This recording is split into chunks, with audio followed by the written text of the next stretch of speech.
दोस्तों बहुत बहुत स्वागत करता हूं आप सभी का।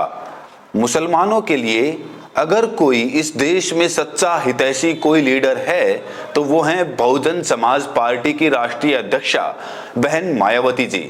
जी हाँ दोस्तों, आज के दौर में जहां लोग मुस्लिम शब्द के नाम से कतराते हैं, मुसलमानों को नेतृत्व देने से भागते हैं, उनकी बात तक नहीं करते, वहीं पर मायावती जी ने आज लखनऊ में इतिहास रच दिया। जी हां दोस्तों, आज मायावती जी ने मुस्लिम भाईचारा बैठक बुलाई।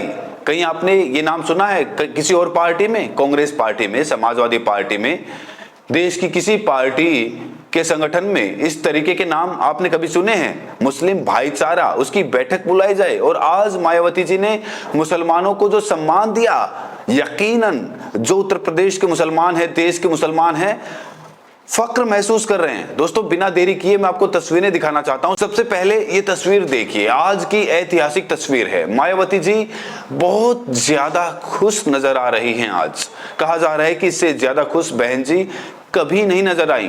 पूरे तरीके से वो अपनी रणनीति में कामयाब होती हुई नजर आ रही है। चेहरे पर सुकून का भाव दिख रहा है। ऐसा लग रहा है कि लक्ष्य बहुत नजदीक है। आज खास बात ये नोटिस की गई कि बहन जी का जो परिधान था, जो वस्त्र था, वो अलग किस्म का था। दोस्तों सिर्फ मायावती जी की चर्चा नहीं हो रही, आज नीली टोपी की भी चर्चा हो रही है। मैं आपको एक वीडियो दिखाने चाह रहा हूं। इस वीडियो को सबसे पहले आप देखिए। ये वीडियो ऐतिहासिक है, पहली बार नीली टोपी पहनाई गई। नीली टोपी, सतीश मिश्रा दिख रहे हैं आपको, और साथ ही साथ विश्वनाथ पाल जो उत्तर प्रदेश बसपा अध्यक्ष हैं, इसके अलावा आकाश आनंद युवा लीडर, उभरते हुए नेता, बीएसपी के संयोजक। आज उन्होंने जब नीली टोपी पहनी तो बसपा के तमाम नेताओं ने नीली टोपी पहनने का सिलसिला शुरू कर दिया। और जो ये वीडियो मैं आपको दिखा रहा हूं, इस तस्वीर को सोशल मीडिया पर जमकर शेयर किया जा रहा है। आकाश आनंद आज भाईचारा बैठक में शामिल हुए थे, और इस भाईचारा बैठक में खास बात यह थी कि पहली पंक्ति में मुस्लिम नेताओं को बिठाया गया था। मायावती जी ने इतनी इज्जत दी। पहली बात यह है कि बसपा ने मुस्लिम लीडर पैदा किए। आज जो भी आप मुस्लिम लीडर देख रहे हैं वो बीएसपी ने ही पैदा किए, और बीएसपी के शासन में राहत की सांस मुसलमान लेता था।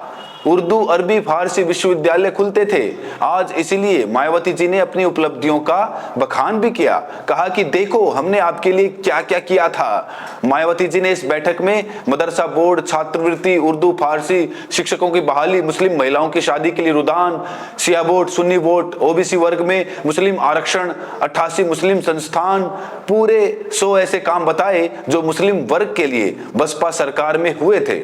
आप लोग बताइए, कोई ऐसी पार्टी है दूसरी? अरे आप लोग समाजवादी पार्टी के बारे में ही बता दीजिए। समाजवादी पार्टी जो मुसलमानों के वोट से जीतती है, समाजवादी पार्टी ने मुसलमानों के लिए क्या किया? मुझे एक काम बताइए, एक काम बताइए दोस्तों। बहन जी ने मुसलमानों के लिए इतना अच्छा काम क्यों किया?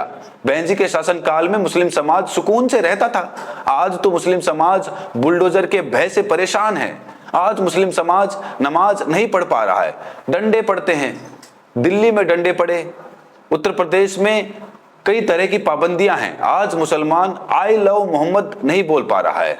तो मायावती जी ने आज मुस्लिम समाज को झकझोरने का काम किया है कि उठो, जागो, चलो, अब वक्त आ गया है। और शायद इसीलिए आज इंदु चौधरी जी, जो बसपा की एक बड़ी लीडर मानी जाती हैं, उन्होंने नारा भी लगा दिया कि भाई 403 की तैयारी है, 226 सीट हमारी है, पुराना दौर वापस लाना है बीएसपी, बसपा है तो वजूद है, मिशन 2027।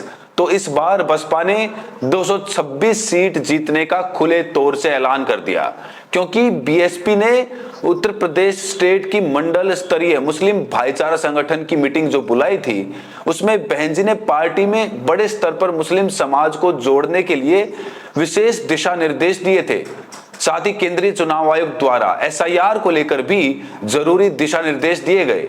दोस्तों आपको बता दें कि उत्तर प्रदेश में एसआईआर शुरू हो गया है, और मुसलमान खास तौर से भयभीत है एसआईआर से कि भाई हमारा क्या होगा, हमारा वोट कहीं कट ना जाए, इस तरह की पसोपेश में है। तो इसीलिए दिशा निर्देश भी दिए गए कि जातीय प्रमाण पत्र रखना, आय प्रमाण पत्र रखना, निवास प्रमाण पत्र रखना, पासपोर्ट होगा, कुछ नहीं तो जाति प्रमाण पत्र ही दिखा देना, निवास प्रमाण पत्र तो होगा ही। तो एसआईआर से किसी को घबराने की जरूरत नहीं है, हताहत होने की जरूरत नहीं है। चुनाव आयोग जो चाहता है वो करता है। चुनाव की मनमानी आप जानते हैं, जो वो ठान लेता है वो कर लेता है, क्योंकि सत्ताधारी पार्टी जैसा कहती है वैसा चुनाव आयोग करता है। सत्ताधारी पार्टी के इशारे पर वो नाच रहा है इस समय। दोस्तों, इस बैठक से मायावती जी ने साफ संदेश दिया कि अगर मुस्लिम समाज सुकून की सांस, राहत की सांस लेना चाहता है तो वो बसपा की सरकार बनाए, और अगर वो किसी और पार्टी की सरकार बनाता है तो जाहिर तौर पर उसे इसी दुश्वारियों का सामना करना पड़ेगा जैसे वो इस समय कर रहा है। इस बैठक में जहां एक तरफ सतीश मिश्रा जी की चर्चा है क्योंकि उन्होंने एक खास तरह की टोपी पहनी हुई थी, तो वहीं उनके बेटे इस समय काफी ज्यादा सोशल मीडिया पर एक्टिव हैं और उन्होंने एक ट्वीट भी किया है इस बैठक के बाद। उन्होंने लिखा है कि ये सिर्फ मीटिंग नहीं है, ये 2027 की नींव है। दलित, मुस्लिम, पिछड़ा, बहुजन की अजय ताकत, बीजेपी की साजिशें, शपथ चालें सब ध्वस्त होंगी जब बसपा की लहर चलेगी। कहा जाता है ना कि बीजेपी को अगर कोई हरा सकता है यूपी में तो वो है बहुजन समाज पार्टी। और इस बैठक के बाद एक बार फिर से मायावती जी ने खुले तौर से ऐलान कर दिया कि मैं पूरी ताकत लगा दूंगी। जाहिर तौर पर ये बातें चित्रार्थ होती भी नजर आ रही है, क्योंकि एक महीने के अंदर मायावती जी ने 4 महत्वपूर्ण बड़ी बैठकें बुलाई, और जिस तरीके से मैराथन बैठकें हो रही है, भाईचारा बैठक हो रही है, सोचिए दोस्तों, मुसलमानों के लिए इससे बड़ी खास बात और क्या हो सकती है। अगर फिर भी मुसलमान किसी और पार्टी में जाए तो भाई ये उसका अपना अधिकार है, लेकिन यहां कितनी इज्जत मिल रही है, बसपा में कितनी इज्जत मिल रही है, इसके बारे में मुसलमानों को सोचना पड़ेगा। सबसे ज्यादा विकास मुसलमानों का किस पार्टी ने किया उत्तर प्रदेश में, उसे सोचना पड़ेगा। वो कहां ज्यादा सुरक्षित महसूस करता है खुद को, इसे सोचना पड़ेगा। तो बहन जी ने हाथ बढ़ा दिया है, मुसलमानों की तरफ बहन जी ने हाथ बढ़ा दिया है कि हाथ थाम लो, अगर हाथ थाम लोगे तो सुरक्षित रहोगे। हमारी सरकार आएगी तो जो चाहोगे वो करोगे, कहीं कोई रोक टोक नहीं। संवैधानिक अधिकार, संवैधानिक दायरे में जो कुछ करोगे हर चीजें मंजूर होंगी। नमाज पढ़ने से कोई दिक्कत नहीं होगी, आई लव मोहम्मद बोलने से कोई दिक्कत नहीं होगी। बुलडोजर तो चलेगा ही नहीं, बुलडोजर राज खत्म हो जाएगा। और दोस्तों, एक बड़ी बात यह कि इस बैठक से साफ तौर से एक संदेश मायावती जी ने दिया है कि हिंदुत्व और नफरत की राजनीति को हम खत्म करेंगे। इस बैठक का सीधा सीधा मतलब है, क्योंकि और पार्टियां मुस्लिम शब्द तक इस्तेमाल नहीं कर रही हैं, वो अपनी बैठक में मुसलमानों को अगली पंक्ति में क्या ही बिठाएंगी। तो हिंदुत्व की राजनीति का जड़ से सफाया मायावती जी 27 में करने जा रही हैं। अगर मुस्लिम समाज बसपा के साथ आ गया तो 27 में बीएसपी सरकार बनने से कोई भी पार्टी नहीं रोक पाएगी। बहरहाल दोस्तों, इस वीडियो में इतना ही। मायावती जी ने आज जो बैठक बुलाई, जिस तरीके से उनका अंदाज आपने देखा, हमने आपको कई तस्वीरें भी दिखाई, जिस तरीके से दावे किए जा रहे हैं कि 226 सीटों पर जीत के दावे हो रहे हैं। दोस्तों, आप लोगों को बसपा से कितनी उम्मीदें हैं? और खास तौर से मेरा मुस्लिम समाज से एक सवाल है कि मुस्लिम समाज आखिर कब तक इधर उधर भटकता रहेगा? वो आखिर बहन जी का हाथ क्यों नहीं थाम रहा है? कब थामेगा? दिक्कत क्या है?